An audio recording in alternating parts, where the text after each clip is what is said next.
I'm not a homeopath, and I do think that homeopathy has a hard road to follow if it wants to prove itself. As somebody said, extraordinary hypotheses require extraordinary evidence. But the recent House of Commons Select Committee evidence check on homeopathy was a well-planned ambush.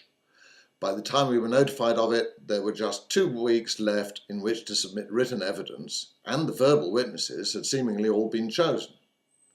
The star prosecutor was MP Evan Harris, who has a background in public health. He used his contention that systematic reviews are the gold standard in evaluating a therapy vigorously against the supporters of homeopathy. There's another video in this series that deals with systematic reviews. The problem with them is that they can be a black box. That means that you know what goes in and what comes out, but have no idea what goes on inside the box. To figure that out, you have to look very carefully at the small print. But this evidence check and its consequences is also a black box. What went in is the contention of several people that systematic reviews are good and they condemn homeopathy. What came out was accurately reported by The Guardian like this. The research considered most comprehensive by the committee was done in 2005. It looked at 110 placebo-controlled trials of homeopathy and compared the benefits with conventional medicine. After ignoring poor quality trials, the researchers concluded that there was no convincing evidence that homeopathy was superior to placebo. Now, this 2005 research isn't research at all. It's a systematic review by Shang and others. What this report and the evidence check report don't tell you is that of those 110 trials, they excluded all but 8, on grounds that I and others described then as arbitrary and unspecified.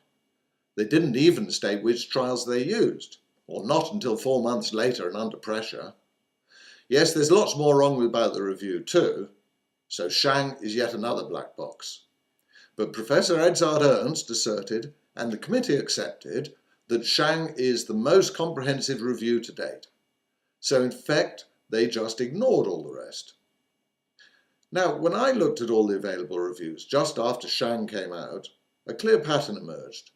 Just about 50% of the systematic reviews concluded insufficient evidence to decide for or against homeopathy.